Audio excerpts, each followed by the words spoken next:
stuff up on stage. There we go. Mr. Producer is drinking some apple juice. So, hello. Welcome, everybody. Appreciate you all being here. Happy Friday to you. This is the first Friday of the year. The first Friday of the year. You know, that's pretty cool. Yeah, happy 2026. I'm doing well. Hopefully you're doing well. Yeah, guys, I tell you what, it has just been a crazy, crazy year. Sorry, I had to do it. I had to do it. I know it's nerdy, but I had to do it. But before we get into the presentation, Mr. Producer, roll that footage. Fans of Bishop James Long, the renowned exorcist and paranormal expert on KGRA digital broadcasting. Now you can carry his wisdom with you. Our Bishop James Long collection features blessed apparel such as St. Benedict hats and tees, as well as home items to protect and inspire. Elevate your spiritual journey. Go to kgradb.com/shop and discover the Bishop James Long merch today. Okay, so anyone, make sure you head on over there, folks, and visit the site, and that would be wonderful, wonderful, wonderful. We would appreciate that, and so would the MKS Kids Foundation. Again, we are partnering with the orphanage there, and they are doing. I tell you what, we are doing amazing work with them, and it's a great opportunity to be a part of their community too. Now, if you want to go to my site, you can certainly do so. And that's Bishop James Long, and you follow that up with a .com. By the way, if you click on the books link, I now have a brand new book that has been published. It is the 7 Parables, as well as the Paranormal Investigating Training Manual. Those 2 books are published, ready to go. There's other books too. If you click on the books link, you can get those. By the way, 100% of the profits. This is my work. So when you're an author and you write a book, you should expect to be able to receive dividends.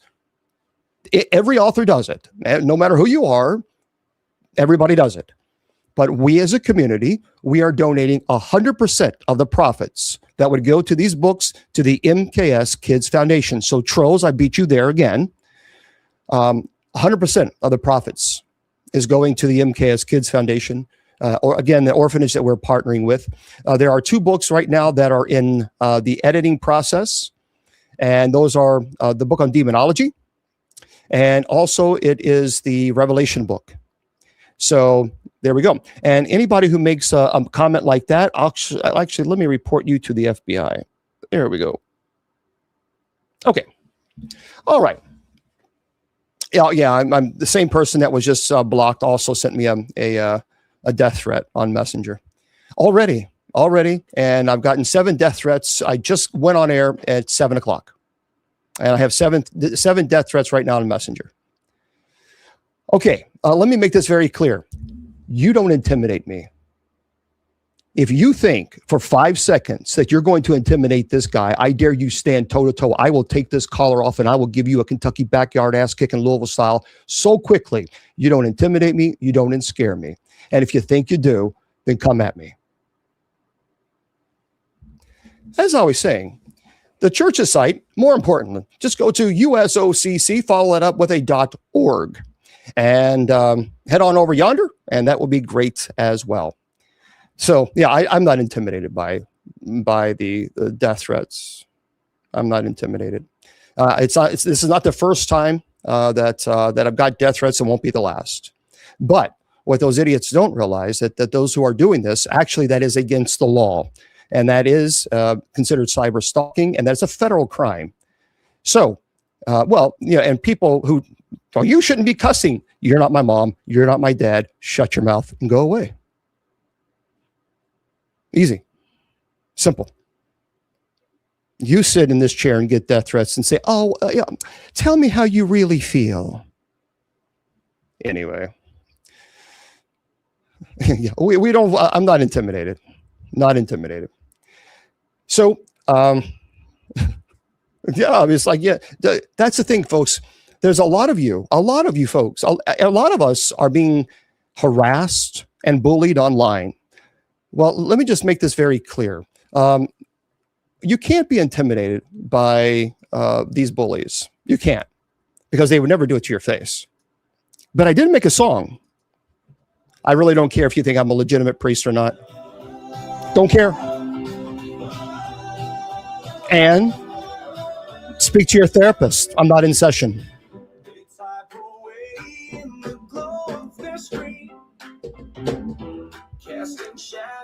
There we go. Thank you, Debbie. This is the troll song that I wrote. It's called TikTok Trolls. Imagine that. Here we go. That's a true story. Sit in your chair, trolls.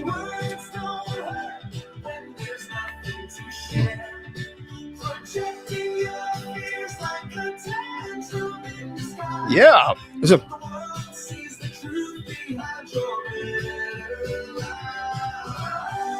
There we go. That's a Happy Friday song, isn't it?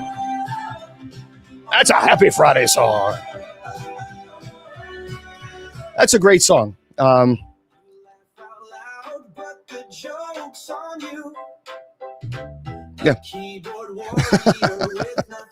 You get nothing to do. Nothing to do. I mean, really, if you think about it, dude, it's Friday night. What are you doing? You're trolling clergy on a Friday night. Come on. Go play him on the expressway. I mean, you know. All right. So there we go. This is the TikTok Trolls. That's the TikTok Trolls. You can get the song. I wrote it. By the way, it's copyrighted. So if you use it, I just obviously say, hey, look, Bishop Long wrote it. You can go to my site. You can go to my site there, Bishop James Long. Follow that up with the .com.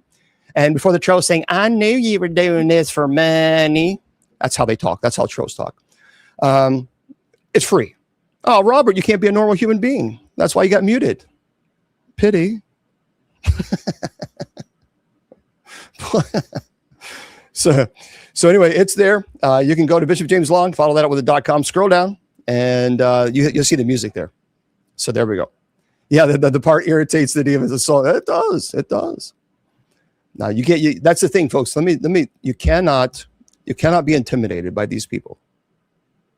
You cannot, nor should you. You should not be intimidated by them. They offer nothing. They spew venom, and you must stand toe to toe. And I think it's important for you to see clergy to say, look, I'm not your punching bag. You're not going to sit here and insult me and expect me to smile and say, continue to insult me. That's not going to happen. Thank you very much. So you have to set boundaries. And when people don't understand those boundaries, well, thank you. Then you show them the door. And you say, be blessed and be blocked. There we go. Okay. Oh, and your ring. Yes, this ring is $1 million. You can buy it.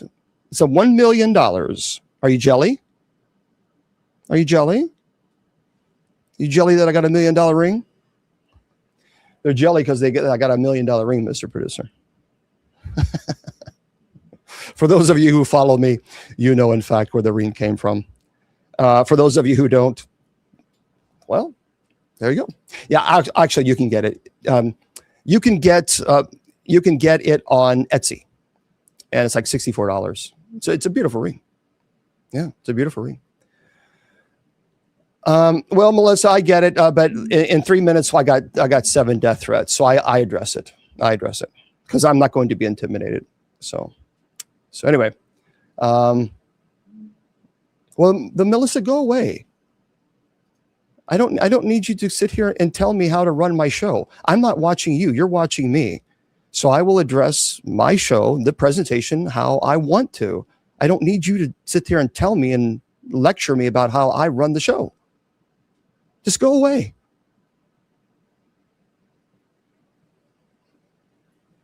Anyway, a very good friend of mine, I want to thank you very much. These are the watches that she sent me. I got them. I got the links taken care of. You know who you are. Thank you very, very much for this. These are absolutely beautiful. This, of course, you can see it's a thin blue line. Yes, I support the police. In fact, I do. And so I sincerely thank her very much. That was beautiful. So thank you. And if you want to tell people who you are, you can. Otherwise, we will keep it quiet. So Okay. So this is the situation, everybody. We are having a Paranormal Friday show. That's what we're doing. Paranormal Friday show. And that's how we run Friday nights. No, there's a lot of comments here. I tell you what. Man, it's active tonight. It's Mr. Producer. Is it a full moon tonight? I think it is. I think Mr. Producer is definitely a full moon. Yeah, must be. All right. Tonight, we're going to talk about a very cool topic. And that, of course, is the haunting, or is it haunted, Denver Airport and International Airport. I tell you what, the Houston Intercontinental, actually, those are fascinating topics. I've always thought about doing those, but I thought, well, I don't know if people would be interested. But there are so many people talk about the Denver, especially the Denver International Airport. A lot of people talk about this. So let's get into it. All right. First, before we get into our Houston, or for the Denver, I want to talk about Houston. Annapolis, yeah. Okay. For those of you who don't know, I do not entertain questions for the presentation. After the presentation is over, then you have some questions. We'll be more than happy to entertain them. And you're confused because you're Catholic and you're confused. What are you confused about? Because a priest talks about the paranormal. Well, there's a priest in Rome that has a techno music in which the Pope gave a blessing. Priests have different lives.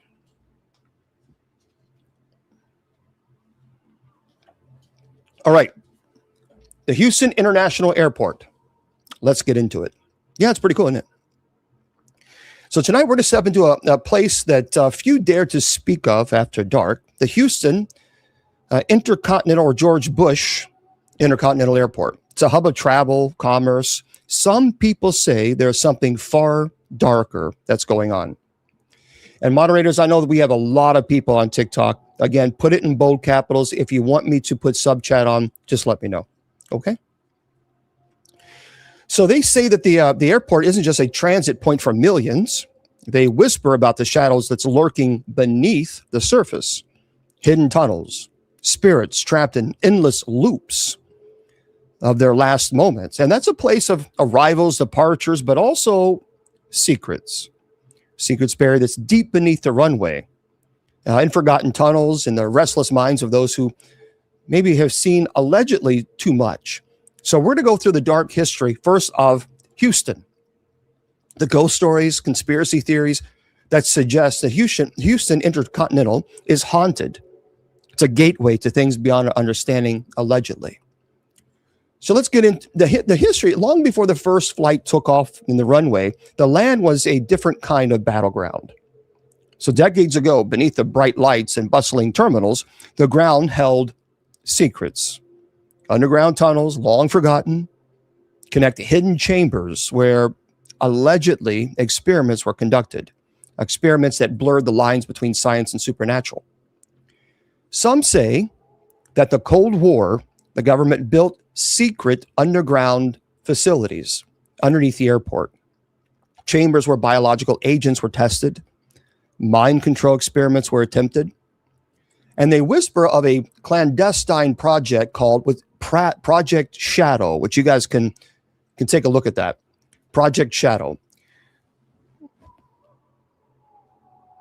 Bear with me. Sub chat's on. Okay, so if you would like to chat, subscribers, you may chat. Tros, if you don't like it, speak to your therapist. Now, they say that the earth beneath the Houston International is imbued with strange electromagnetic energies, enough to warp perceptions or open portals. Very welcome, Donna. So, and these tunnels, some say they still exist, hidden, silent, waiting for someone brave or foolish enough to find them. Some claim that on foggy nights, strange lights flicker beneath the runway, not from planes, but from what's hiding in the darkness. I have a friend of mine that works at the George Bush Intercontinental Airport. And they are absolutely convinced that at night there are paranormal activity. They absolutely swear by it. So people who work there tell stories that for some would make the hair on your neck stand up. Stories of encounters with spirits that refuse to leave. And again, for those of you who are new here, I'm Bishop Long. And yes, this is our one show a week for 2 hours a week. That's it. Where we talk about the paranormal. One day, one show. Fridays. And one of the most chilling tales involve a young woman that's seen near Terminal C. So she appears during foggy mornings. Her face is streaked with tears, dressed in vintage clothing from the 1940s. She's been crying, calling out for someone allegedly, and her voice echoing softly through the empty halls. And when approached, allegedly she vanishes, leaving only the faint scent of like a perfume. Now, some believe she's the ghost of a flight attendant who actually passed away in a crash. Her spirit forever tethered to that place of her last flight. And then there are the apparitions of shadow figures that flicker in the corner of security feeds. I'm moving too quickly to identify, but leaving a sense of dread. Oh, thank you very much, Trish. Thank you. So Trish got the paranormal book today. It is available, by the way, if you go to my site, Bishop James Long. Follow that up with a .com. Click on the books link. And there is a brand new paranormal training manual for you. 100% of the profits goes to the orphanage, the MKS Kids Foundation. So people also hear footsteps behind them, only to turn and find no one.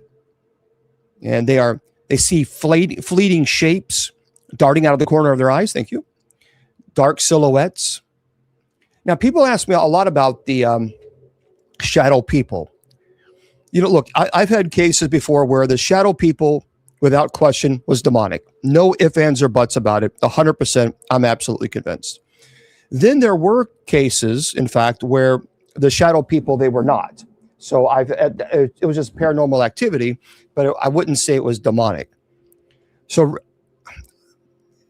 are all shadow people demonic? No, at least not in my experience. They're just not. Now, when you look at the Houston Intercontinental Airport, some say that these ghosts are echoes of those who perished, trapped in limbo, if you would say. Spirits wandering, seeking closure, but forever denied. But when you're looking at these portals and aliens and hidden forces, what if these stories are just the surface? What if Houston Intercontinental is a nexus, a point where world overlaps? So in other words, there are whispers of secret government experiments, even alien contact, and yep, people swear there are portals that open in the darkness there. Some witnesses actually claim to have seen strange lights in the skies above the airport, orbs, glowing shapes that dart across the clouds.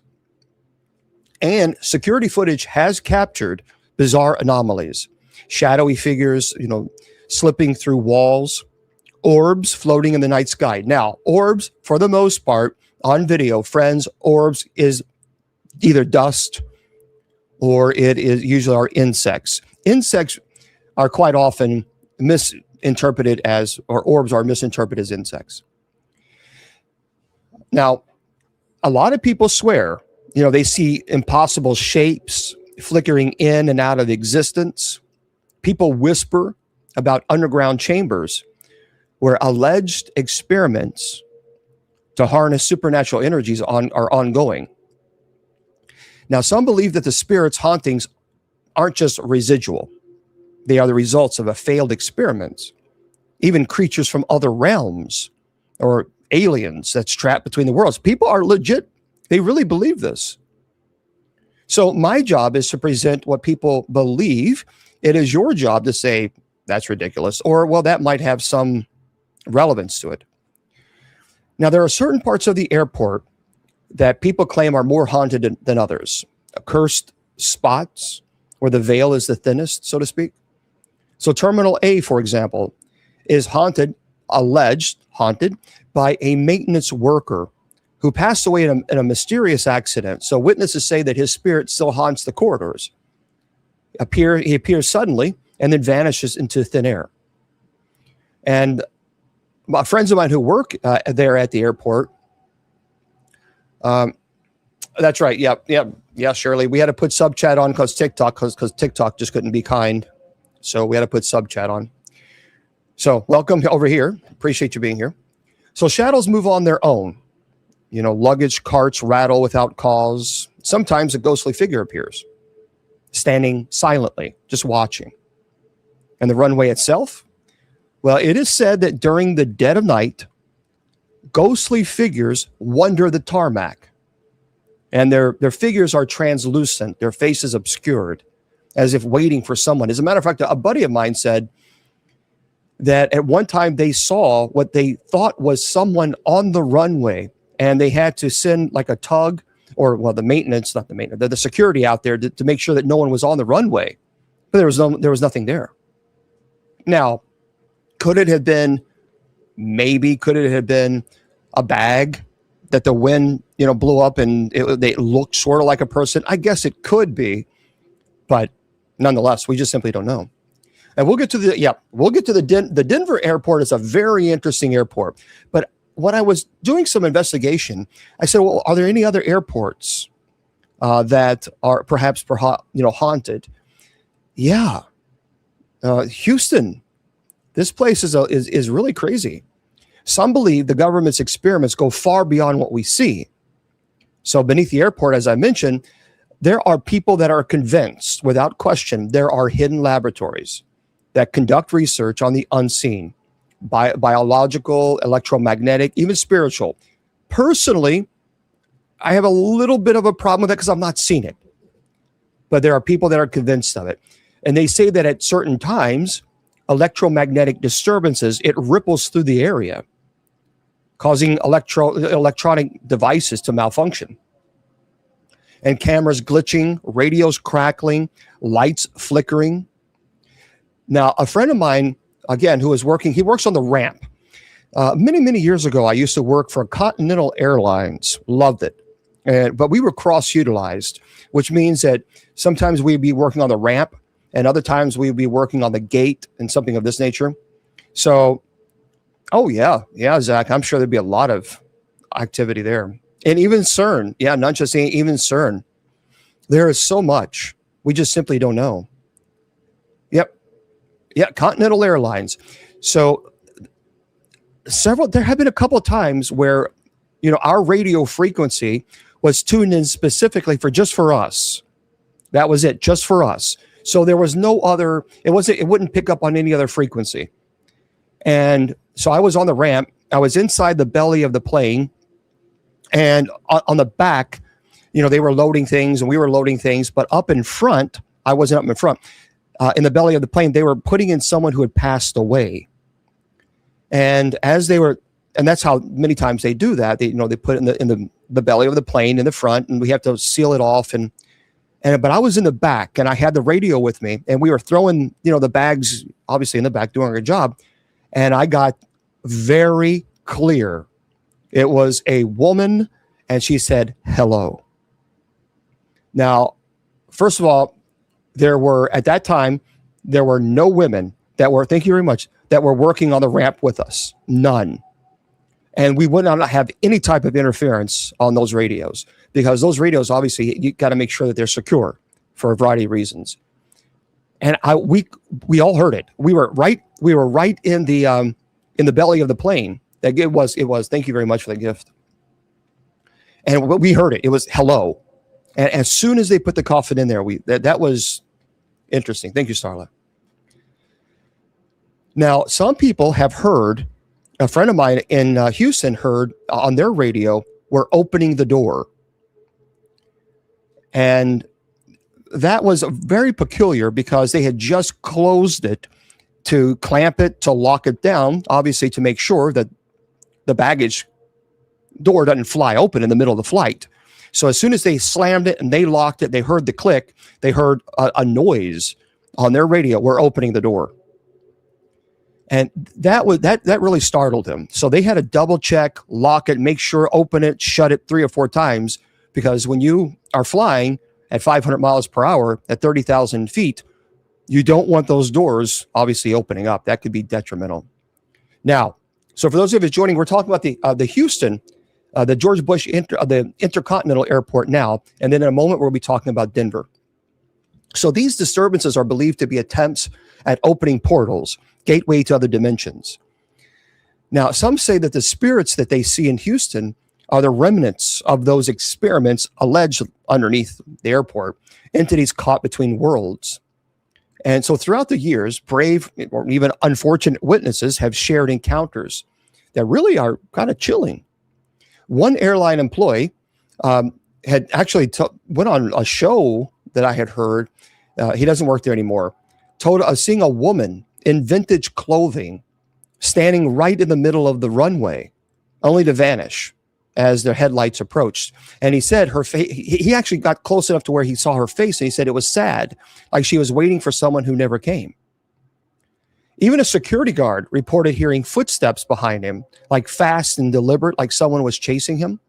And pilots, some swear that they have seen these luminous orbs hovering near the runway that even pulsated with a ghostly glow and then dart away. So the question, are they stories? We don't know. Are they echoes from the realms beyond our comprehension? We don't know.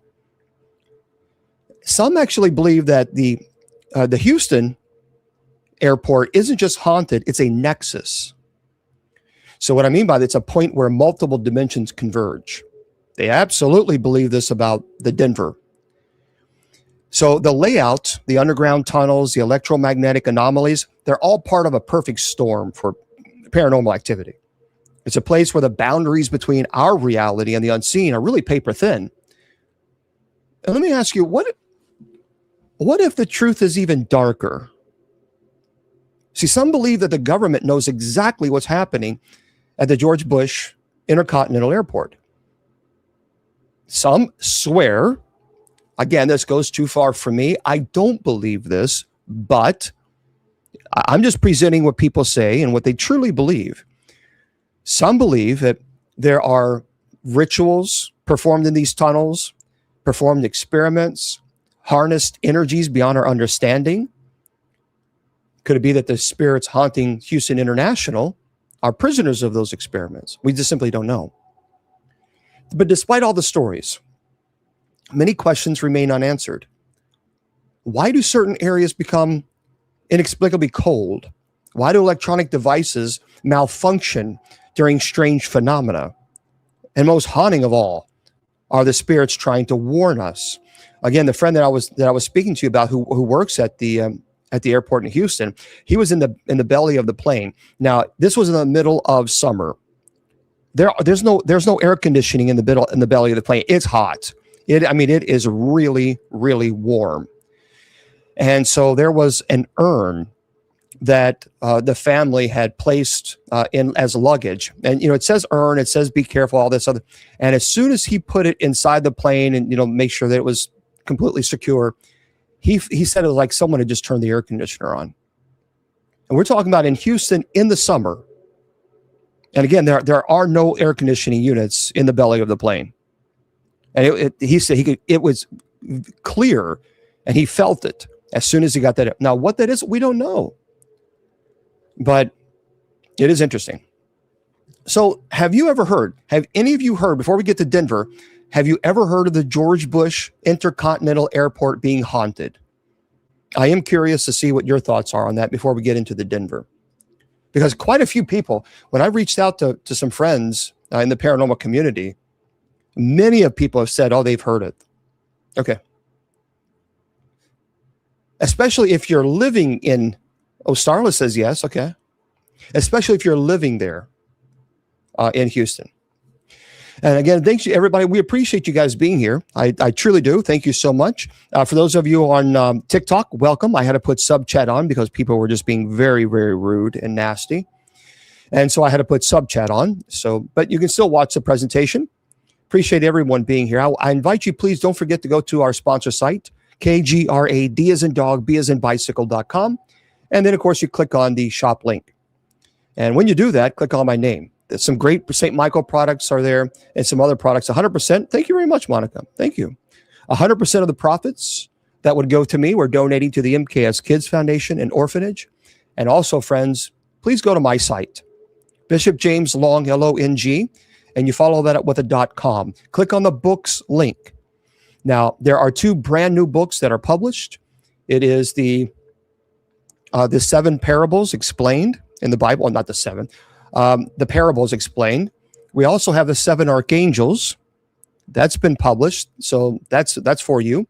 And we also have the Paranormal Investigating Training Manual. So those 3 books are brand new, and they're published, and 100% of the profits is going to our friends, the MKS Kids Foundation. Okay? All right, now let's get into our Denver airport. Thank you there, Mr. Producer. Yeah, we've got the 7 archangels and the clergy handbook of prayers. And so, yeah, we try to help them out. It's absolutely, Julia. Yeah, Willie Windwalker's book, it's a really fantastic book. By the way, everyone, please make sure you pray for Willie Windwalker and his wife, Shaman. Shaman has some pretty serious bed sores. Very serious, actually. And I'm concerned. I am concerned. I saw some pictures today that were very alarming. So his wife, Shaman, is, I think, I'm not a doctor, but the sores are pretty god-awful. Tomorrow, I am going to offer the anointing of the sick. It used to be known as last rites.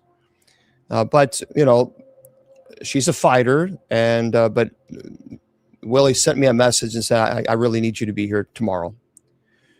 So keep him and his wife, Shaman, in your thoughts and prayers. I cannot show the pictures of the wounds because they're just simply too graphic, and they're pretty terrible. So anyway, I'll be doing that tomorrow afternoon.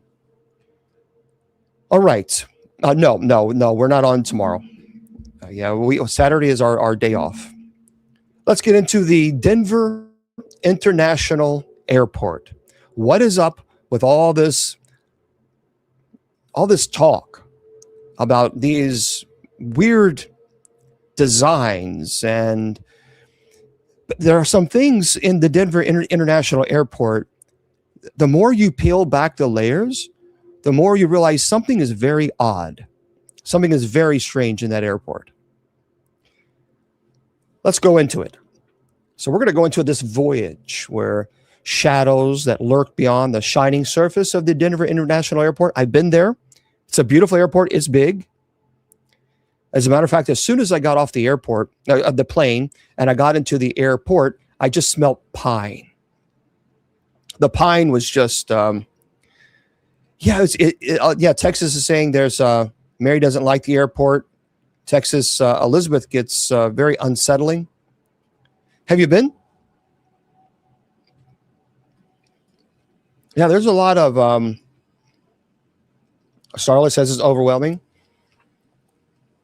So there, amidst the bustling terminals, gleaming runways, lies secrets that are so dark, so unnerving, that they're almost too terrifying or difficult to believe. But believe me, tonight, we're going to peel back these layers of deception, and we're going to reveal the hidden truth. There are some logical explanations about some of the designs that a lot of people talk about. So first of all, let's start at the beginning. All right, the story of how Denver's, new international gateway was born. It really is. It's a story of ambition, money, and secrets that are buried beneath the surface. So picture this. We're in the late 1970s and early 80s. And Denver was growing rapidly. The original Denver Municipal Airport that was known as Stapleton, it served the city since 1920s, but it was becoming way too small for the expanding population and increasing air traffic. So the city needed a new modern hub, something bigger, something more grand, something that would put Denver on the international map. Thank you very much. Thank you, Starla. My friends on TikTok are offering gifts, so I thank you. Thank you very much. So by the early 1980s, plans were underway. The new site was chosen, expansive, isolated piece of land northeast of the city, covering some about 33,000 acres. Did you realize how I had no idea? I knew that Denver was a large airport. It covers 33,000 acres. Oh, you remember it was built? It was a remote location, miles from the city center, perfect for sprawling and ambitious project. So construction began in 1989 amidst whispers of corruptions, delays, strange funding, but it was completed more or less by 1995 when the airport officially opened. But here's where things get really, really strange. So the airport was plagued from the start with real oddities. The design, the artwork, even the layout, it does seem to hint at something more than just a transportation hub, because many people believe that it was built with a hidden agenda, perhaps as a secret military installation, a bunker, a command center for global elites. Now, some of you would say, well, why would they do that? That doesn't even make sense. Well, there's a lot of people that speculate that the airport was planned as part of a globalist agenda, an underground fortress in case of a catastrophe, or even a base for the New World Order. And the strange symbols, thank you, and art embedded in its structure, well, when you look at some of the art, it kind of seems to confirm it. So as you walk through DIA, and I'm going to refer to Denver International Airport from now on as DIA. It's just a lot easier saying Denver International Airport. So as you walk through DIA, which is huge, you're met with more than just functional architecture that makes sense. You encounter murals, even sculptures that seem prophetic is the best word to use. One of the most iconic pieces is what is called Blucifer. Friends, that is what it's actually called. It is a massive, glowing blue Mustang with glowing red eyes. It stands 32 feet tall outside the main terminal. So, thank you. It is a striking sight. A lot of people even call it demonic. It is kind of odd, I will be honest. But here's the creepy part. The artist, Luis Jimenez, I believe, was actually unalived when a piece of the sculpture fell on him during construction. Some say Blucifer, thank you there, see David. Some say Blucifer is cursed, an omen of doom, because its glowing eyes are said to be watching everyone. The big brother kind of a mentality. Now, inside the terminal, which is really even more interesting, murals of Leo Tanguma depicts the apocalyptic scenes, wars, environmental destruction, calls for peace and unity.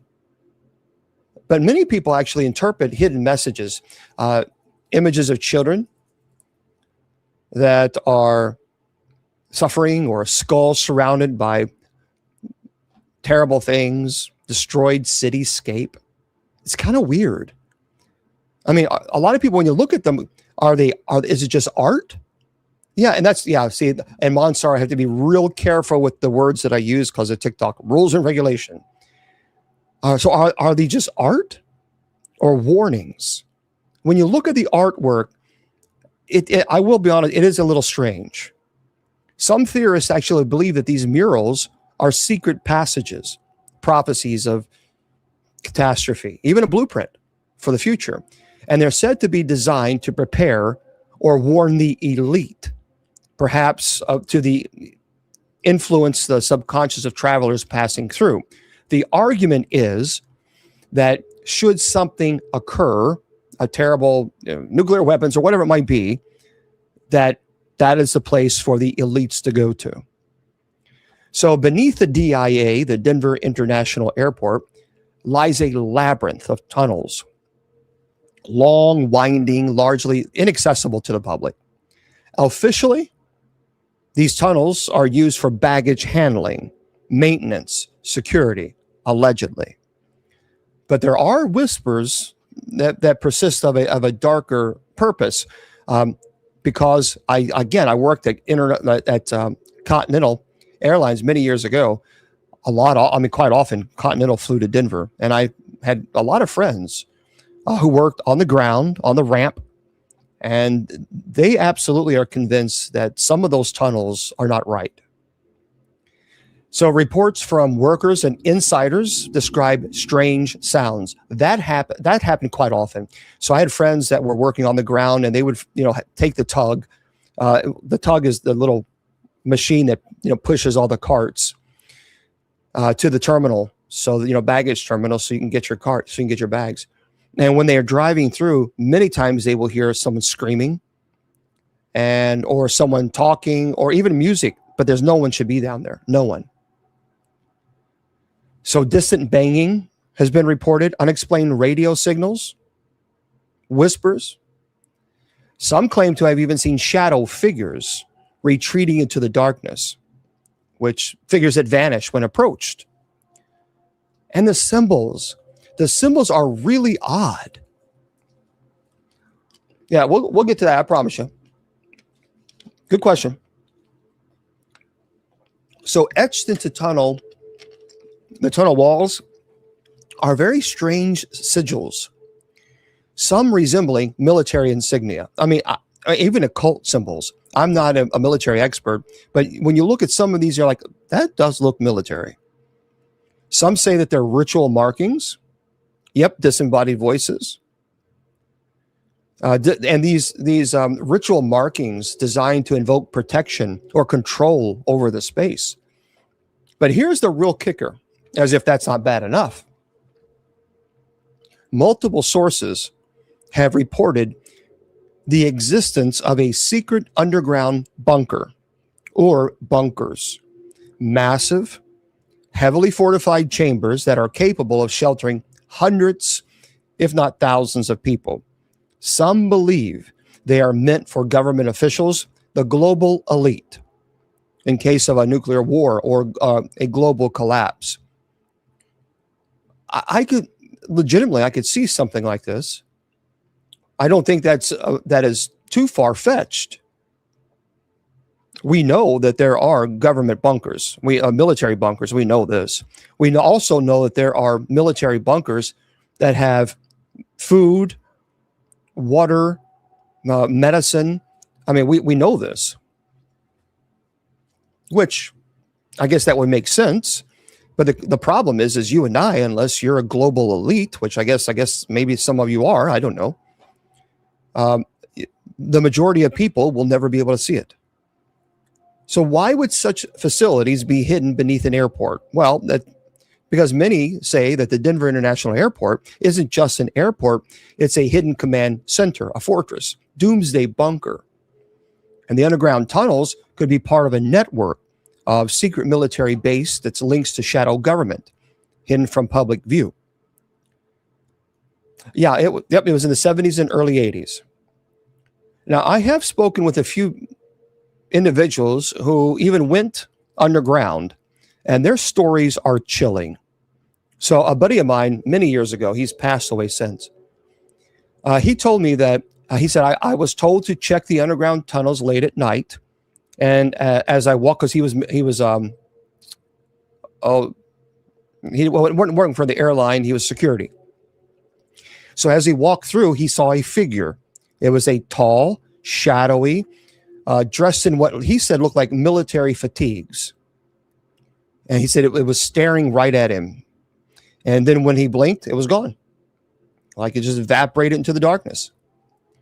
Another friend of mine who worked there said I was in one of the tunnels alone when I heard footsteps that echoed behind me, slow, heavy footsteps, as if someone was walking just behind.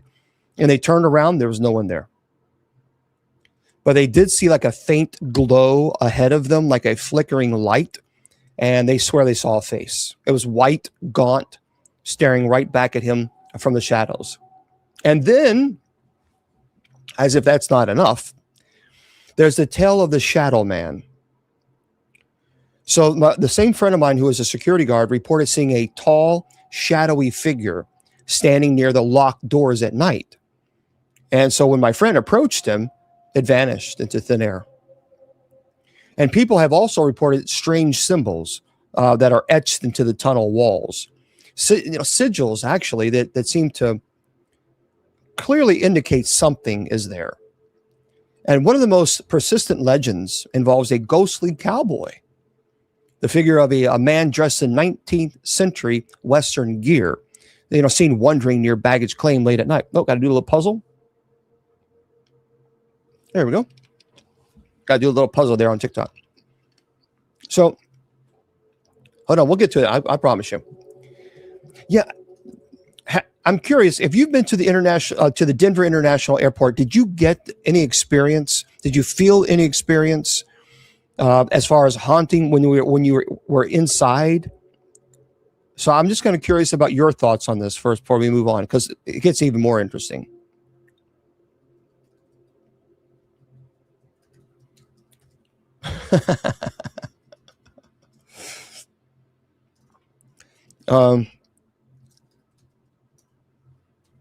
No, you don't know? Never been? Okay. Well, that's fine. That's fine. I'm just kind of curious. All right. Yeah. Well, okay. Well, let's do this. Let's do that, because a lot of people are asking. So a lot of people are asking about, is it built on Native American land? So technically, yes. So the airport was built, where the land where it now sits on was part of a broader region that was traditionally inhabited by actually various Native American tribes. The Ute, the Cheyenne, there's another tribe. And the tribes lived in what is now Colorado long before European settlers arrived. And so in the 19th century, as European Americans, the settlers moved west, land that was once indigenous territory was gradually taken over through like treaties or displacements, settlement. The area around Denver was established as a city. And in the mid 1800s, live visibility restricted for 10 minutes. Your live is not eligible for recommendation, restricted in search results for the next 10 minutes because your live does not comply with the for your feed eligibility standards under our community guidelines. Reason misinformation that may cause moderate harm. Okay. So apparently talking about the international airport is what? Nonsense. Nonsense. I know. Got a little notice from TikTok. Whatever.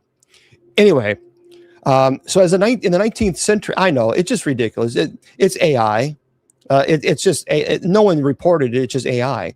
It just tags any type of word, and it tags it. So the land. So I guess you can't talk about history now. Thanks a lot, Jax. You got us in trouble, Jax Paranormal. So anyway, in the 19th century, as European Americans settlers moved west, that's what happened. And the land where Denver International Airport was eventually built was part of the actual broader development of Denver, much of which involved like land that was either acquired through purchases or even in the treaties. So in essence, the general region, including where the Denver International Airport is, it's historically native and inhabited by and stewarded by the tribes long before the American settlement. So yes, the answer is, in fact, it was a Native American land. Right. Yeah, just nonsense. Like, okay, well, so in other words, we won't bid on their FYP. Okay, and anyway, so this cowboy that people are seeing, it's a ghostly cowboy, the figure of a man dressed in 19th century Western gear. People say that they see this person wandering near a baggage claim late at night. One TSA agent that I knew, she said that one night I was walking through the terminal. She said she saw him. He was standing perfectly still, staring at the baggage carousel. And when she approached, He turned slowly, looked right at her. She described having piercing eyes that seemed to glow faintly in like the dim light. She froze, she blinked, and then he was gone. Another story involves a maintenance worker, and he said, I was in the underground tunnels late at night doing some repairs. Suddenly, I saw him, this cowboy, walking through the tunnel like he was part of a ghostly apparition or possession. He could hear the boots, and he tried to look a bit further with his flashlight, and he was gone. In 2014, this is interesting. In 2014, some brave explorers discovered some strange symbols and even messages that's carved into the concrete floors of the Denver International Airport, the underground chambers. One symbol looked like a rune. This is a circle with strange markings inside. Another's was a series of numbers. Some say like a GPS coordinates pointing to like secret sites. So a security technician who describes hearing strange noises late at night said that I found a room with strange markings on the walls, runes, symbols that he's never seen before. And then when he said he touched them, he felt a cold shock run through him, kind of like the 9-volt battery if you ever put it on your tongue. And the control room, allegedly, many people believe that it's a command center for clandestine operations. Some say that they've heard low hums or strange mechanical noises emanating from the ground below. Now, we are going to talk about the Illuminati. Da-da-da-dum. New World Order theories. Because we have to, because that is, many people swear that's what this is. So let's step into this Illuminati, if you will. Denver International Airport is often linked to the Illuminati, secret society that's rumored to control world events. Many people believe that the airport's layout and symbols are deliberate, designed to channel occult energy, serve as even a ritualistic site. So if you view the Denver International Airport, it's really interesting. If you view DIA, again, I'll say DIA from now on. If you view DIA from above, the runways form a strange pattern. Some say a pentagram. Thank you very much, Starla. Thank you. Some say it forms a pyramid. Others say something else, which I can't say.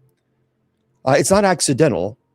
The runway's angle and placement, they're too precise, too deliberate, aligning with what many people say are occult symbols. And then the murals. So there are murals and sculptures depict themes of war, chaos, destruction, and as if preparing viewers for like a future apocalyptic event.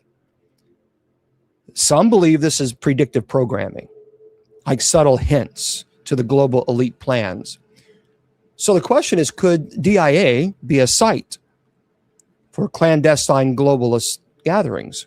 Some theorists say yes. They point to the symbolism, the layout, the concealed underground chambers as evidence. Could it be a portal? Some absolutely believe that the airport's design aligns with ley lines, is what they're called, or geomagnetic energy points, places on Earth believed to connect to otherworldly portals or powers. Coincidence? Design? I don't know. You have to decide that. But let's talk about the cryptid messages embedded a little bit more in DIA. That's the architecture. So as I mentioned, in 2014, explorers and insiders discovered strange symbols that were etched into the concrete floors, numbers, runes, coded messages. Some believe these are truly GPS coordinates. Are the messages meant for insiders, or are they part of a larger ritual marking the site as a gateway? And this control. I haven't said much about this control room beneath the airport. There are people that swear that it is rumored to be a command center for clandestine or military operations. No outsider has ever been allowed inside. So fueling, obviously, inside the control room. Some have claimed that they have seen strange lights, heard noises coming from the depths, unexplained machinery that shouldn't be there, voices.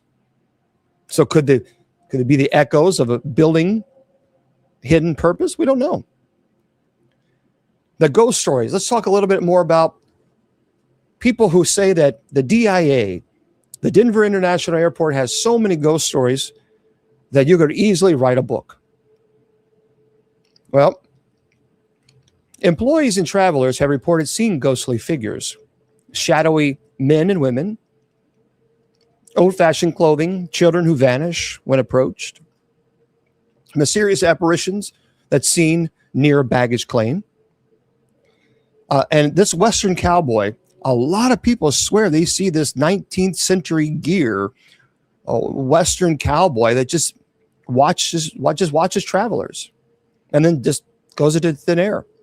And one friend who was a gate agent, so they worked at the gate. You give them your tickets and you go down the ramp and you get in the plane. So she was doing the gate. It was late at night. It was a really late. They were running really late behind, and she did all the tickets. All the passengers were inside. She told me she turned around to look at the plane, and she swears that she saw this cowboy standing right next to the gate agent. The gate agent, not the ramp agent. The ramp agent didn't notice. She swears that she saw that thing. I don't know.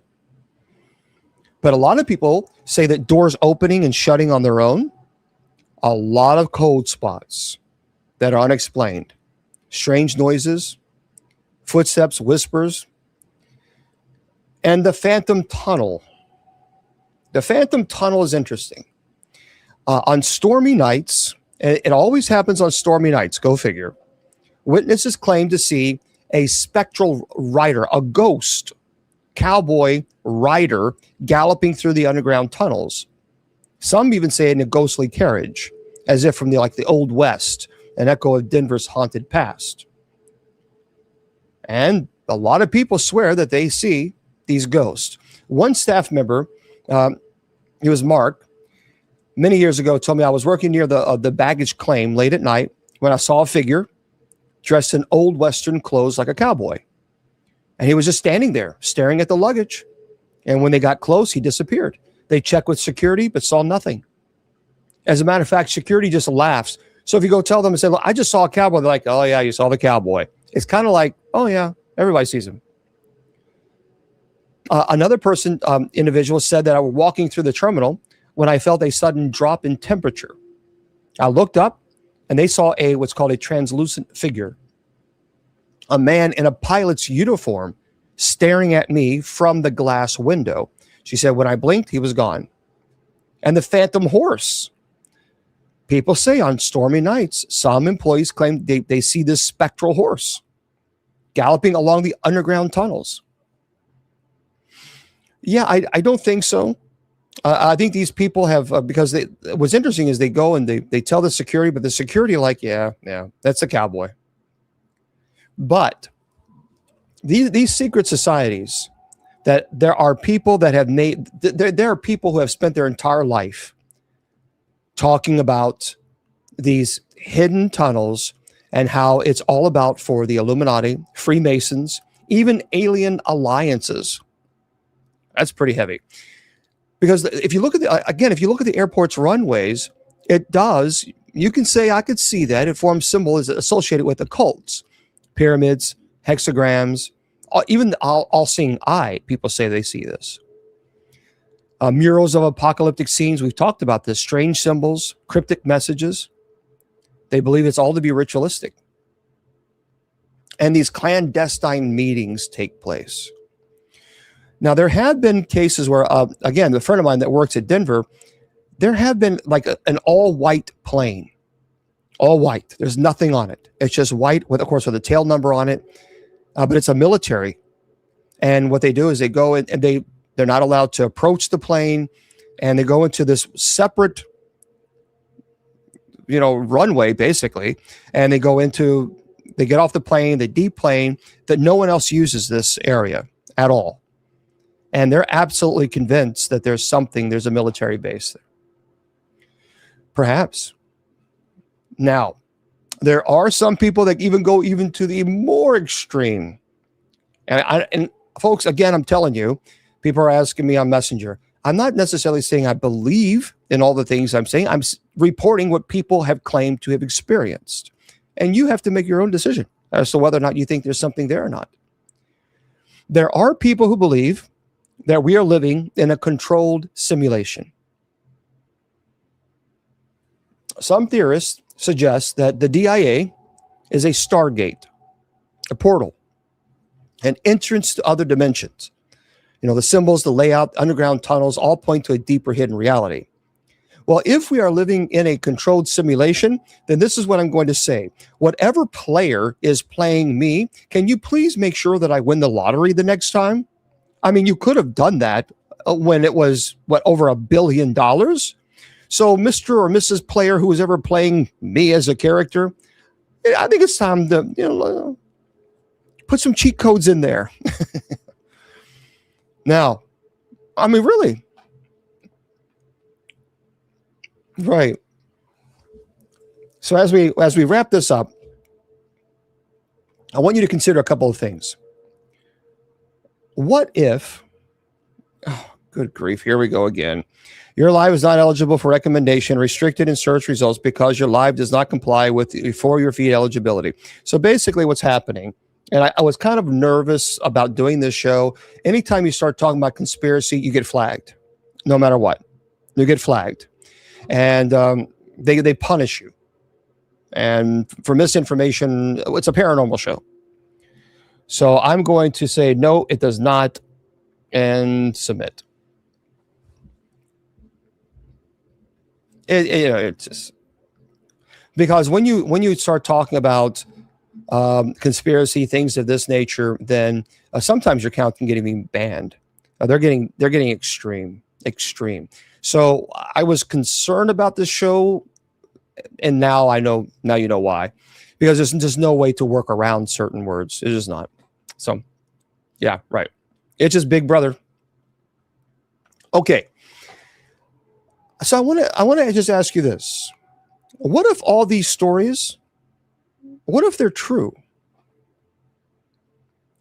What if the DIA isn't just an airport, but a nexus of power? An ancient site reconfigured for modern chaos. And what if the ghostly figures, the underground tunnels, the hidden symbols are all part of a grand design waiting for the right moment to reveal itself? Yeah, I might have to restart it. So the shadows are definitely calling. Perhaps, just perhaps, the truth is waiting in the darkness, hidden beneath layers of concrete, secrets buried deep in the earth, whispers echoing through the tunnels, or maybe it's all just conspiracy theories. And perhaps, just perhaps, the truth is waiting in the darkness, hidden beneath the layers of concrete, secrets beneath deep in the earth. Oh, got another one. I'm telling you guys, this is bad. This is how bad it's gotten. Another warning. Yeah, I'm going to have to restart it. So there we go, my friends. This is the Denver International Airport and the Houston Intercontinental Airport. So if you're ever doing a show on TikTok, you can't talk about conspiracy theories, because if you do, you get flagged and punished. But maybe they're not conspiracy theories. Maybe they're true. Not everything is a conspiracy theory. But perhaps maybe the conspiracy theory, maybe some of them hold some truth. I just don't know. All right, let me restart this on TikTok. Join us. We're going to go. I'm going to restart it. And there we go. So let's restart it, everybody. Isn't it nonsense? That is nonsense. But that's what's happening in this world now. And that's why I would prefer to have my own server, my own. People keep saying Discord. I don't know how to do Discord. But it's kind of ridiculous now that you get punished for every word you use. You got to be very careful. Even nuclear. I couldn't even say nuclear weapons. You say nuclear weapons, you can get banned on TikTok. It just depends on if AI catches, they'll send you a warning. Then you have to restart it. But it's like, how can you, if you're talking about world news and you're talking about things of this nature, you're talking about ghosts and tunnels and perhaps conspiracy theories. And if you do, if you mention that on TikTok, that's it. They'll punish you. So, matter of fact, you can't even you can't say the word gun. Cannot say the word gun. Or this person shot that person. You can't say that. If you're driving, they'll absolutely ban you. There's so many words. It's almost nearly impossible to try to keep up with what's legit, or what can you say and what can't you say. Yeah, it is. It's ridiculous. But we'll start them again. Let me get this monitor. That's what happens. You just gotta, you have to roll with the punches, as they say. So, okay, TikTok, we're back again. And let's see how much trouble we can get into now. Hopefully we can get into a lot of trouble. I don't know. All right, so let me fix this. What do you do, folks? What do you do?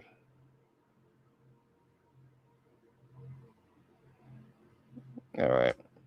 Bear with me while I fix this, everybody.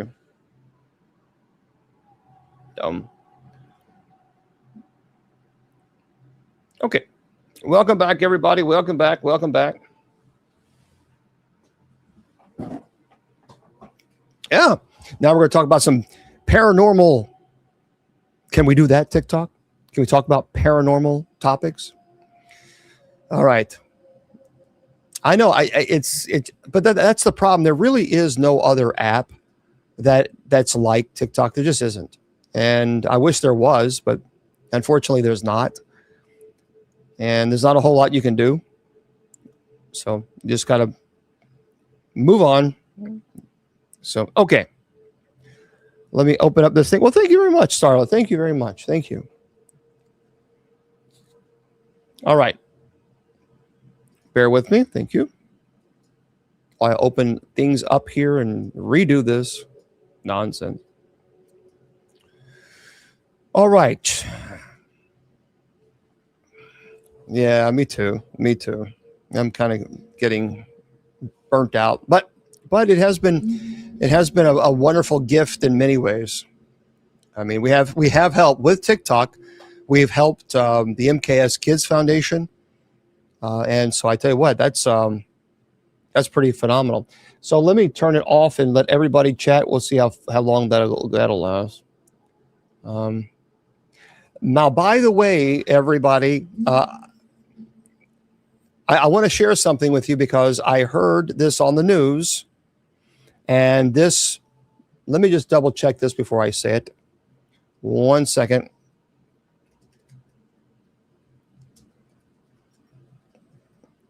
I want to just double check this. Okay.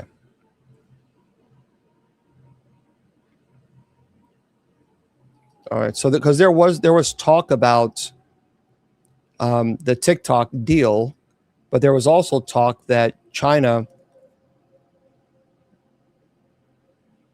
Okay. So it has finally signed the deal. Okay, so here we go.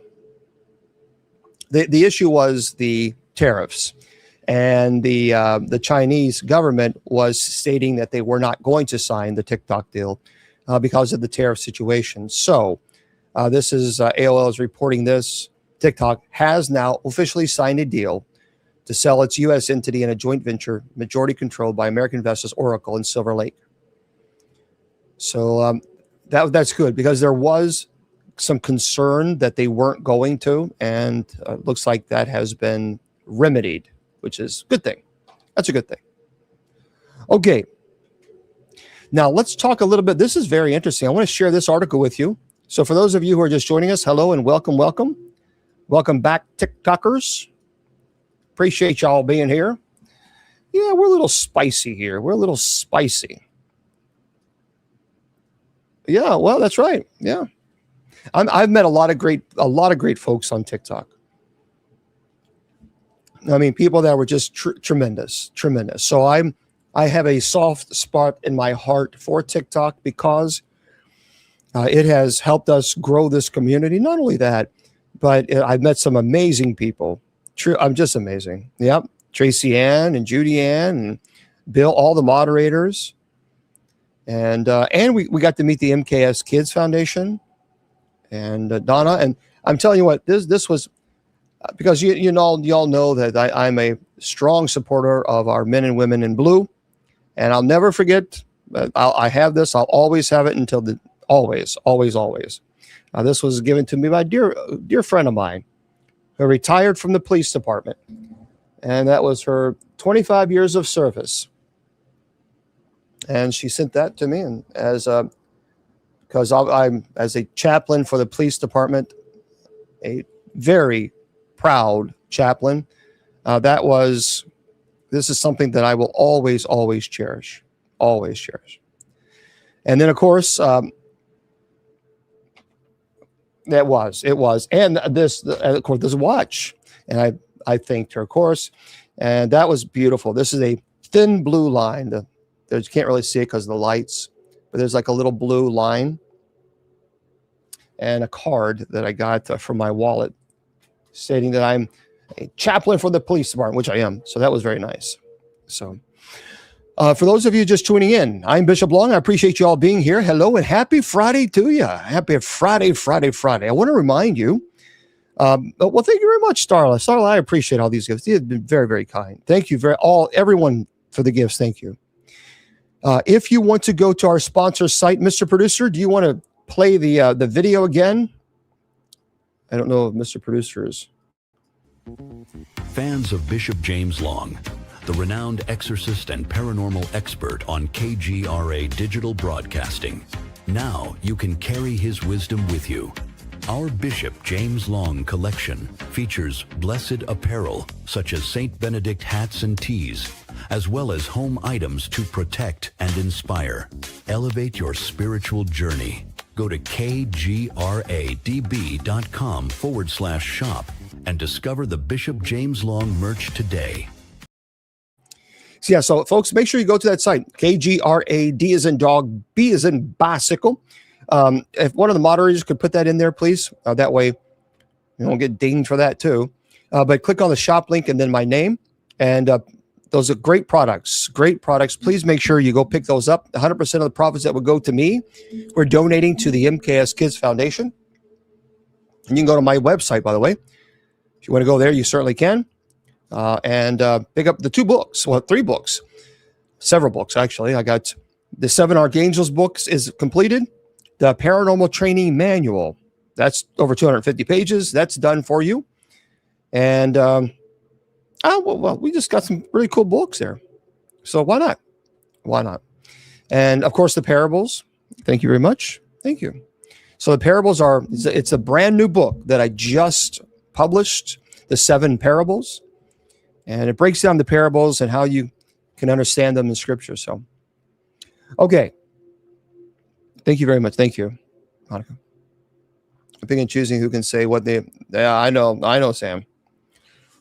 Well, Sam, actually, we had a subscriber chat on for a while because as soon as we came on, I was getting death threats immediately. As soon as within 3 minutes, and so I said that's enough. I've had enough. So I had to put sub chat on because it was just getting too aggressive. Okay, this is by TK Randall. Listen to this, everybody. If you don't know this one, Warminster Thing, a UFO mystery, still intrigues more than 60 years later. See, back in 1965, the English town of Warminster became the center of a series of peculiar and unexplained occurrences. Thank you. It can often it seems as though the most unassuming of place ends up becoming hotspots for paranormal activity, UFO sightings, and other mysterious phenomena. Certainly in the case of Warminster. It's a small town on the western edge of England's Salisbury Plain. So just over 60 years ago, the otherwise unremarkable town became the center of unexplained sightings and occurrences that range from UFO sightings to strange, loud noises. One of the first such incidents happened on Christmas Day, 1964. Multiple residents reported a deep droning noise that rattled rooftops and seemed to defy explanation. Oh, you've been there? Before long, several people had come forward with reports of other strange noises, as well as sightings of flying saucers, cigar-shaped objects in the sky. I'm curious if you've been there, Deborah. Have you been there, or are we talking about another topic? Because if any of you have ever been there, I'd like to know what the locals say. But in another, a man who had been walking his dog encountered something akin to a wall of sudden heat and pressure, almost like the shockwave of some strange high-energy experiment. Oh, so Deborah was there. So, Deborah, did you speak to the locals about this particular? Yeah, it is supposed to be beautiful. I've heard that. But do the locals talk of this paranormal activity? Well, thank you. There was also reports of a monstrous orange flame in the sky, which crackled and hissed, as well as tail of birds falling dead onto the ground for no known reason, and generally dubbed the Warminster thing. The phenomenon carried on for many years, with residents continuing to report strange incidents and sightings in and around town. And since it had been suggested that a nearby military presence had been to blame, but it's difficult to imagine how this alone could account for such a wide and varied of reports.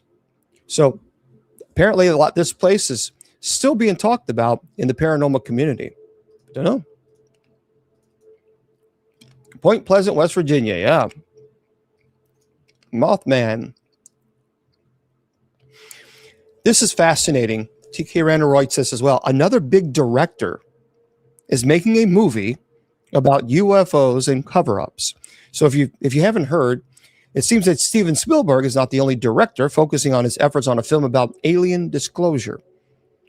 Well, hot on the heels of recent news about Spielberg's upcoming UFO movie Disclosure Day, reports have suggested that Joseph Kosinski, the man behind recent hits such as Top Gun Maverick, is also working on a new movie on a similar theme. Well, now the new untitled film, which is being developed alongside a reboot of Miami Vice, remains steeped in mystery right now. But what we do know is that it will have something to do with government whistleblowers and the UFO phenomenon. And it may have been inspired by real-life whistleblowers such as David Grush, the former national intelligence agents who had held top-level clearance at the Unidentified Aerial Phenomenal Task Force, entered the public eye back in 2023 when he made the startling claim that the U.S. government had long been in possession of partially intact vehicles of non-human origin. JR, you can go to my site. You can just go to Bishop James Long, and you follow that up with the .com, and then scroll right on down, and then you will see the ministry P.O. box. Thank you. But that is really interesting. He later appeared at the subcommittee hearing at UFOs at the U.S. House of Representatives, where, citing extensive interviews with high-level intelligence officials, he maintained that non-human entities, aircraft, had been found at some of the crash sites and claimed that people had been harmed or injured as a result of government efforts to conceal this information. You have to understand, this is a director. This is not somebody who's, gone on YouTube University. I mean, he was a director. He was a former director of the National Geospatial Intelligence Agency. And he had top-level clearance at the Unidentified Aerial Phenomena Task Force. So this is an individual who clearly have seen something that you and I would never be able to have the opportunity to see. And all things considered, this would certainly make a good basis for a movie. Anyway, it says, quote, "We're working with two people who are at the very center of the topic," Kosinski said when quizzed about the film. So the conversations with them are just fascinating. I don't know. See, here's the deal with this. When you have directors, former directors of high-ranking military directors who are saying that they have seen something that they cannot explain, that there's nothing. Thank you there, RD. There's nothing they don't benefit from lying, because you have to understand, people say, well, they could make a book or they could sell. Okay, yes, that's a fair argument, but also that could completely and totally destroy their career. So they take a huge risk at testifying not only to Congress, but remember, they're under oath. And we have to remember this. So if in fact it comes that, that these people are lying, well, they could be in prison for that. That's a federal offense. So we have to, I think when these people are talking about what they're seeing, I take it quite seriously, because to take a risk, like this, just to make up a lie just to get attention, I just don't buy it. I don't buy it. I think there's too many people who are saying that they're seeing something, and I think they are. This is concerning to me. I don't like this, and I think most of you will probably agree with this next story. Leave this stuff alone. Randall writes, the scientists are thawing out a 40,000-year-old organisms trapped in Arctic ice. Well, that's a great idea. So these ancient life forms allegedly can help teach us about the past, but is thawing them out really a good idea? So the Arctic permafrost acts as a cold storage, preserving evidence of our planet's history in a deep freeze that, in some cases, can even keep organisms alive for over tens of thousands of years. And while thawing them out can help scientists learn more about Earth's distant past, they can also raise concerns in recent years of long dormant viruses being unleashed on an unsuspecting world. Recently, researchers at the University of Colorado thawed out 40,000-year-old organisms extracted from the walls of the permafrost tunnel research facility in Alaska. Noted that these were not only still alive, but they had, quote, woken up and formed new colonies just within months. Oh, that's great. They say, quote, these are not dead samples by any means, said study lead author Tristan Caro. They're still very much capable of hosting robust life that can break down organic matter and release it as carbon dioxide. So organisms being revived in this way is one thing, but the purpose of the research is to study the effects of the permafrost thawing out on its own due to the rising global temperatures. So as time goes on, there won't be any choice but to sit and let these organisms thaw out, a process that could pose problems of its own, including the release of more carbon, allegedly, in the atmosphere. So while a scenario similar to that seen in the X-Files episode called Ice, if you've not seen that, I saw that last week when I was preparing for this show. Take a look at it. It's X-Files, and it's called Ice. It's a worm-like creature, infects humans after being thawed from permafrost. It's highly unlikely, but the risk of some sort of harmful prehistoric pathogen emerging from the ice is definitely not zero. I don't know, guys. I'm just not a fan of this. This is, I don't know. Right.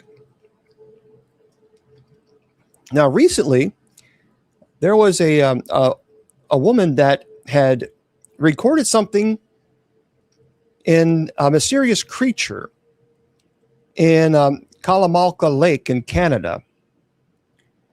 So a recent lake monster alleged sighting saw a stunned witness record footage of something moving across the water. The mysterious encounter was reported recently by Allison Tinkt, who had been walking along a trail when she spotted something in the Kalamalka Lake in British Columbia. She said, quote, I don't know what happened. It sort of just came into my realization that there was something out there, she said. And so I opened my camera and I started filming it. It is interesting. It went for 42 seconds and then it disappeared. And sure enough, the footage shows some sort of black shape moving across the lake, although it's very difficult to determine exactly what it could be. Some people who argue say it was just the waves. I don't know. You might want to check it out. You can look at this. It's the Kala Malka Lake sighting. Kala Malka, Malka. It's an interesting video. And there are something. Yeah, oh yeah, the hills, yeah. The thaw of Val Kilmer. Oh, that. I'll have to write that down. The Thaw. So Shannon is asking us to look up a movie called The Thaw. Val Kilmer's a great actor. Well, was a great actor. I don't know. We got to be careful with this stuff. Okay. Yeah, it is kind of odd. There's a recently, for those of you who enjoy the UFOs and alien discussions and things of this nature, T.K. Rander wrote that there was a U.S. Air Force. Flights are landing at Area 51, fueling speculation and intrigue. Well, they've been doing this for a while, but some important people have recently been stopping off at the enigmatic facility for reasons unknown. The flights, which occur on a regular basis, use planes from the U.S. Air Force. Janet Fleet is what it's called. That Janet is an acronym for Joint Air Network for Employee Transportation. Notoriously secretive group of aircraft identifiable only by a single red strip running from nose to tail. According to tracking data, the most recent flight took off from Harry Reid International Airport in Las Vegas, December the 22nd. Arrived at Area 51 a short time later. Such flights are believed to carry high-ranking military officials, Department of Defense staff, contracted employees to facilities known to house classified top-secret information. So anyone wishing to access 51, you have to use one of those flights, or you're not going in. The base is which part of the U.S. Air Force Nevada's test and training range has long been shrouded in secrecy, is thought to have been used to develop and test various new aircraft over the years. Some also believe that the captured alien technology is secretly being reverse engineered there. There have been people who have claimed that they have gone there, they have seen it, they work there, whistleblowers, if you will. I don't know. That's awfully dangerous to do. I mean, yes, there are people, there are scientists who go there. We know that. There are engineers who go there, certainly. We know that there are flights going in. You can see it. But I also think you got to be careful when you're going to be willing to a whistleblower on that, because, now you're dealing with top military secrecy. Speaking of UFOs, I want to share the unexplained mysteries, the top UFO stories of 2025, if you missed them. So if you've missed the top UFO stories, number 10, Tim Burchett, the underwater UFO moved at hundreds of miles per hour. So something anomalous is thought to be frequently in our oceans, and we have no idea exactly what it could be. As a matter of fact, we had an expert on the UFOs and UAPs, and that UFO, that underwater UFO, moved at hundreds of miles per hour. The ninth one is Woody Harrelson recalls a freaky childhood UFO encounter. So the actor detailed his experience with unknown during a recent interview. The Late Show Stephen Colbert. Well, thank you for sharing. The eighth one was unidentified object dubbed a witch that was filmed in the sky over France. So it was a viral footage of a strange object in the sky, left social media users scratching their heads. I think it was a bag. The number 7, mystery drones, part of fake alien invasion cover-up. claims ufologists. So a major figure in the UFO scene has put forward what he thinks is a real story behind the recent drone crisis. That was crazy. That story was just insane. Thank you very much. Number 6, a site of an alleged alien base in Alaska has become now a UFO hotspot. So Mount Hayes has become synonymous with reports of UFOs, alien visitors, and mysterious disappearances. So for those of you who are not aware of this, there you go. Also, number 5, the 5th biggest story on UFOs in 2025. Aliens are unaliving people, claims real-life close encounter scientist. A veteran UFO researcher, Jacques Vallée, maintains that there have been several cases of aliens unaliving humans. The 4th story is Unprecedented, a UFO documentary that was filmed in secret over 2 years. You might want to check that out. That was a pretty interesting documentary. It was a documentary into the UFO phenomena. Will feature interviews 34 current and former U.S. government officials. See, that when you have people who are top-notch military UFO officials, I listen. I pay a close attention to those documentaries. Number 3, the 3rd biggest UFO story. Thank you. It is the Pentagon confirms that it is now investigating a case of an egg-shaped UFO. That was a big story. So the bizarre case is now understood to be one of 21 being more closely investigated by government officials. The 2nd biggest UFO story of 2025, controversy surrounds alleged finding of an alien sphere in Colombia. We talked about that here. That was very strange. Many people believe that the object is extraterrestrial in nature and that it even contains a message for humanity.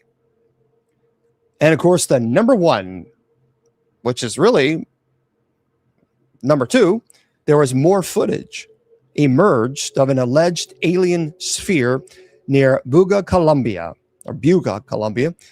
Ever since the infamous Buga sphere put the Colombian region on the map, more reports of spheres were coming in. If you've not checked that out, just take a look at it. It's odd. These spheres are very strange. I've heard theories about what they are. Thank you. But I've also heard, a lot of people just dismiss it and say it's just nonsense, but I don't know. Now, it is. Yeah, it is. So since this is Paranormal Friday, let's talk about what were the top 10 paranormal stories of 2025. And there were a lot. Number 10, Adele's former home unsellable. Why? Because she said it was haunted. So sometimes even star power isn't enough to sell a house that has a paranormal reputation. The 9th biggest paranormal story of 2025, BBC's Paranormal explores the case of Britain's last witch. That was interesting. Number 8, the Enfield poltergeist case still intrigues almost 48 years on. So the case is still regarded as one of the most compelling and chilling cases of poltergeist that's ever been recorded. The number 7, a woman claims to have seen a ghostly pilot during the Ryanair flight. So Chloe Smith had been flying from the UK to France when she spotted what she believed to be a spirit. Yeah, the 3-eye atlas, absolutely. The number 6 most talked paranormal story about was the second death. Can ghosts die again? So in the episode, it says they dive deeper into the chilling concept of a second death. Now, the number 5th biggest paranormal story, online, by the way, is a museum in Ireland is plagued by sightings of ghostly reflections. The Irish Wake Museum has been home to numerous unexplained accounts of paranormal activity. The 4th is panic as real-life haunted Annabelle doll reportedly goes missing. And of course, that the Annabelle doll was to blame for the handler's passing. That was just so ridiculous. That was so ridiculous. And of course, a lot of people went online saying, oh, the Annabelle's gone missing. Annabelle's gone missing. The infamous doll has been kept for years at the museum, once run for the paranormal investigators Ed and Lorraine Warren. And now people went online saying, oh, it disappeared. It did not. That was clickbait. It never disappeared. It never ran away. It was never escaped. And so it just, and I got really fed up with the handler. Everybody talking about passing away. Thank you. Yeah. That was upsetting. Dan Rivera. So Dan Rivera, for those of you who don't know, was in July of 2025. They were taking Annabelle on the tour, and he passed away in his hotel room. And immediately people ran to social media as if they're experts in Annabelle. I was friends with Lorraine, and I can tell you, Annabelle had nothing to do with Dan Rivera's passing. He had heart issues, and people who knew him knew that he had heart issues. So that was really ridiculous. Number 3, the third biggest paranormal story alleged, according to this site, is could a combination of luck prove that it's possible to talk to the dead? So there was a late researcher, Dr. Ian Stevenson, once came up with a novel way of proving that we could speak to the dead. The second one has the mystery of South Carolina's Summerfield ghost been solved. And thank you very much. Thank you, Monica. And then Hat Man. There was a big Hat Man story. What is the truth behind the terrifying shadowy entity? Lots of articles that were written on Hat Man. Still is. We don't know what the hat. I've never seen the Hat Man, but maybe some of you have. I have not. According to also TK Randall, this is really interesting. Let's talk about the bizarre stories. The top bizarre stories that happened in 2025. Really, some of them are really strange. Yeah. Mermaid. So the number 10 bizarre story, 2025, a mermaid was attacked by a giant fish. Thank you. In a bizarre viral video. Yeah. A woman dressed up as a mermaid was performing at an aquarium when a large fish almost swallowed her head. That's true. So she was, gallivanting and swimming and pretending to be a mermaid. And this great big fish said, oh, supper time. And it was in this huge aquarium and people saw it. And just, you can YouTube it. It was crazy. The ninth story, a Minnesota man unalives his neighbor because he thought he was an alien from outer space. That's a true story. That was his defense.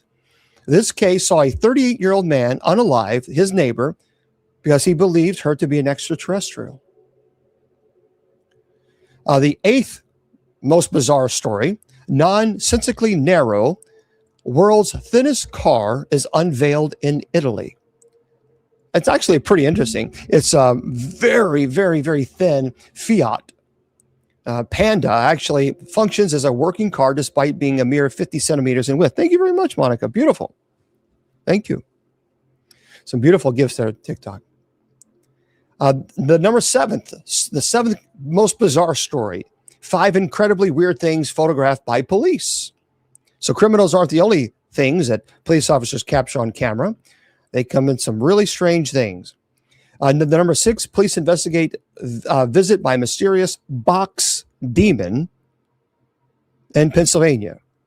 A strange individual identifying herself as a box demon showed up at a house in northern New York County recently. True story. The 5th one is a real-life James Bond jailed for 60 days for telling police his name. So possessing the name James Bond can have unforeseen consequences, as one unfortunate man found out. The 4th one is rare new footage emerges of the world's tallest man ever. That's pretty interesting. The previously unreleased footage shows Robert Wadlow, officially the tallest man ever recorded. The 3rd is the giant creepy alien face discovered in Antarctica on Google Earth. I saw it. That was interesting. I got to tell you something. That was very, very interesting. Now, people will argue that's pareidolia. Got it. Understand that. But if you haven't seen it, thank you, Jelly. If you've not seen it, take a look at that. It is interesting. Matter of fact, I did that presentation here once. It's and it looks like an alien face in Antarctica on Google Earth. Someone was on Google Earth over Antarctica, and they zoomed in, and it looked kind of strange. Also, the second most bizarre story, an alien shows up on a doorbell camera in Compton, California.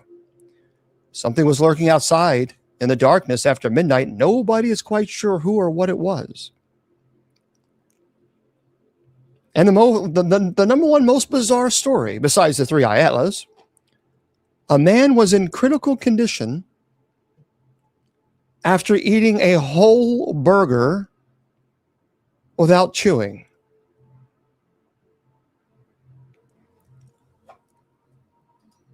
Why? So for those of you who don't know the story, Tiki Arana wrote this. He swallowed the entire burger in its entirety for a joke. According to reports, the bizarre incident happened when a 22-year-old man who hails from Greece decided to try downing an entire burger without chewing at all, just for a laugh. Goes without saying that the stunt didn't go the way he had hoped. The moment we realized something was wrong was when he was hitting his back against the column, probably trying to spit it out or something, one of his friends recalled. You think? At one point, it was believed that he had stopped breathing for full 2 minutes. Inevitably, he had to be rushed to the hospital or he was placed on a ventilator. He can only be saved by a miracle. He is in very critical condition, said the president of this hospital worker. Even if he has received first aid, a doctor's intervention is needed because when the brain is left without oxygen, irreparable damage is caused. Police officers are now going through the CCTV footage to find out exactly what happened. What happened? They swallowed a hamburger. Suffice it to say, trying to swallow an entire burger without chewing is an incredibly stupid thing to do. In other words, please don't try this at home.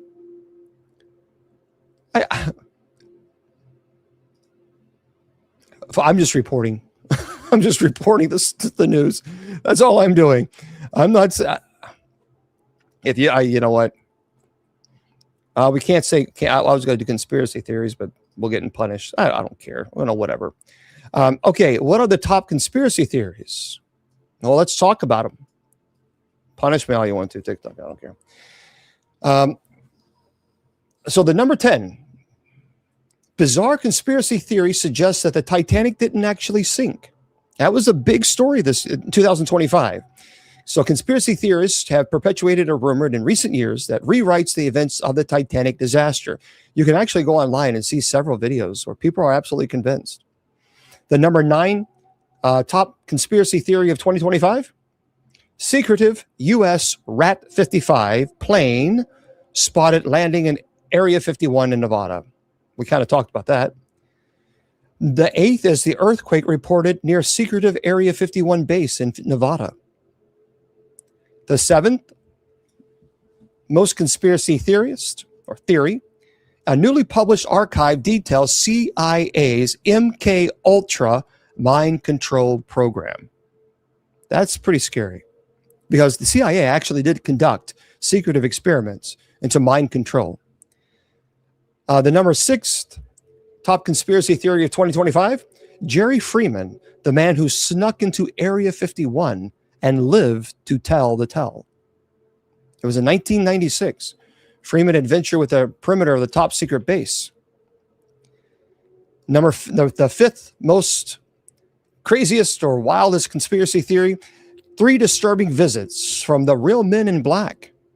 So for years, UFO experiencers and researchers have been plagued by visits from shadowy figures dressed in black. The 4th top conspiracy theory, U.S. Air Force Janet fleet planes make unexpected trip to Area 51 again. The 3rd, and this was interesting. I did a presentation. We talked about this. Chemtrail crackdown. 8 U.S. states move to ban illicit sky spraying. Now, look, I don't think that's a conspiracy theory. I really do not believe that's a conspiracy theory. And here's why I mentioned this. What was fascinating to me is that 8 U.S. states, the state governments voted to ban chemtrails. If this is just a conspiracy theory, then the governments in each state the state government would have said, well, let's go ahead and let's ban it. If it's just a conspiracy theory, they would have ignored it. They would have thought, oh yeah, it's one of those people. They're a conspiracy theory creep. So you don't ban it if it's a conspiracy theory. You ignore it. You don't give it any attention. So if 8 United States government, U.S. states, decide to ban it, well, that tells me they obviously know something that maybe we don't. Look, I am convinced that there are these trails in the sky that should not be there. And again, I work for the airline. I understand that, when you have a plane that's 30,000 feet above the ground, it's high up. And obviously the moisture from the exhaust from the engines, it's going to leave their icicles. But inevitably, the icicles, they fall. There's weight to it. And when they fall, it becomes moisture. What you don't have these great, big, huge, long trails, and it stays there for hours upon hours upon hours. That's not normal, especially when there is no known origin of that particular trail. So I think we already know, by the way, for weather manipulation, that's not a conspiracy. Just look up Operation Popeye. We did this in the Vietnam War. So the government, they released classified documents. Check it out. It's called Operation Popeye. I know Florida was one of them. Number 2, the second most conspiracy theory of 2025 were classes for gifted kids in the 80s and 90s, a part of the secret CIA program. And the number 1, ominous black tower structure spotted at Area 51 at Google Earth. So there was this black structure that's put up there, which is very strange. And for those of you who are listening to this presentation on podcast, we say good night to you guys. Yeah, so we're going to wrap things up here. Remember, friends, later on tonight at 10 p.m. Eastern Standard Time, we will have our night prayer. And so we do ask that you please join us this evening. Hopefully that you will. That would be wonderful. If not, completely understand. But that's at 10 p.m. Eastern. 10 p.m. Eastern. For everybody else, thank you for being here. Remember, I tell you, your value does not decrease based on someone's inability or refusal to see your worth. You're priceless, and don't let anyone tell you or convince you otherwise. Good night.